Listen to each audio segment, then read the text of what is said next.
Thanks for checking out this channel and another one of our videos. We got a whole bunch of videos on YouTube, all sorts of things. I haven't looked recently, it's probably been a month since I actually looked, but there's over 700 videos on YouTube as of March of 2022. Um, but there's our information. You're welcome to send us a unit to be worked on. We work on all brands and ages of these things, free quotes, year and a half warranties on everything that we work on, whether it's a 50-year-old unit or brand new.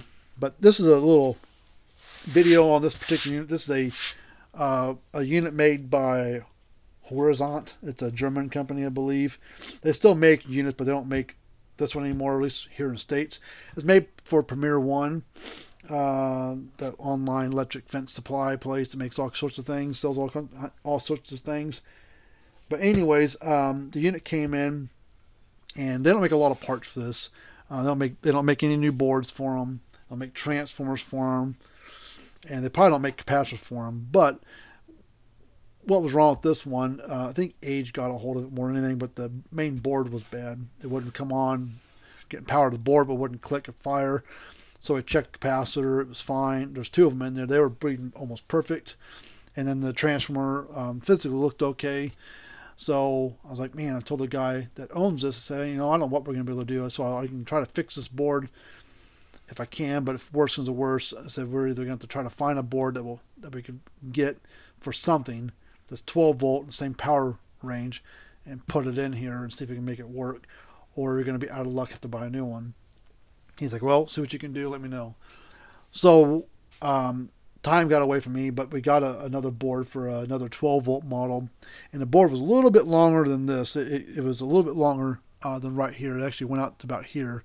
But the good thing is that extra bit that I need to get rid of, nothing was really on there that I needed to make the unit work. So I took a cutting wheel, a Dremel type tool, and buzzed about 2 inches of that board off, got rid of it, and slid it in there, and it would work, and the case would go back on there and stay in place. And then I just started hardwiring and soldering all the wires that came from the capacitor, transformer, and we put a new battery wire on there for the other one was pretty wore out, crusty, and the sun had beat on it pretty good, but got rid of all that stuff and plugged it in or hooked 12 volt battery to it, and boom, took right off. So like I said, Premier does not sell any parts for this model anymore. So if you've got one of these Intellishocks 77Bs or whatever, if you want us to take a look at it, we can get it going. The board we put in there is still made today. It's made for some brand new models, so there should not be no reason why, even 10 years from now, that we shouldn't be able to fix this. The capacitors that are in there are nothing special. We can get capacitors to solder in there. That's not a big deal. And transformers, I've never seen one go bad in one of these, but if they do go bad, there's enough room inside this case that we should be able to pull that transformer out and probably retrofit and wire in a new one into this thing with no real issues. So let's turn it on here. I think yep, got the power turned on or hooked up still, so a little light still flashes down here. And we'll put the tester on there. Got a Gallagher digital tester here, and we are getting a little over 6,000 volts, 6.3, 6.2, so a little 6,000 volts, plenty. I don't know what size joule this thing is. Probably based on the capacitor, is probably a 3 joule unit. So we'll put a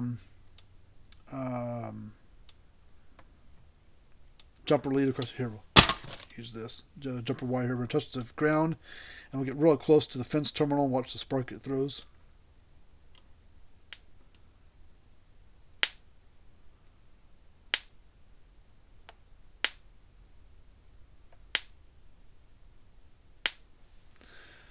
So you can see it still pops pretty good for a unit.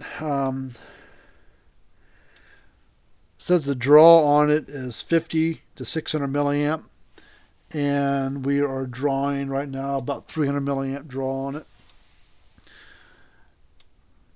Yeah, this is a 12 volt only. It says do not connect it to 120 volt. And like I said, we did put a new about 3.5 foot battery lead on there. Rewired it back to the case. Put some new clamps on there for him because the black one was all wore out and about broken. The red one was missing altogether.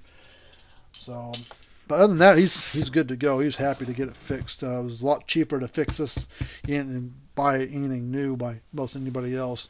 And he's had it for years and years and years. Loved the thing. So we got him going again. He's happy to be able to put it back to use instead of throwing it away. So if you got an old unit, just because it's old doesn't mean it can't be fixed.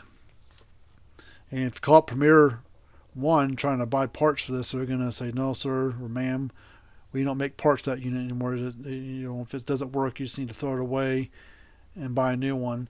If they say, oh, yes, in here, we can take a look at it, all they're going to do is just take a peek at it, maybe test a couple things, and then they're going to say, well, nope, can't fix it. Sorry, sir. Well, we can trade it in and get you a new one. All they're going to do is throw the thing away and it's going to part it out and it's going to sell you a new one. So we fixed this one. I don't know what new one cost today, but we fixed this one and gave the guy a 1.5 year warranty on the board. That was what was wrong with it. Capacitors, like I said, test perfectly fine. Nothing wrong with it. It's almost perfect. And the transformer, nothing wrong with it either. So we were happy to get the guy going. So, but until next time, we'll see you guys later on. Have a good day, and remember to tell your neighbors and friends about us, and we'll see you later.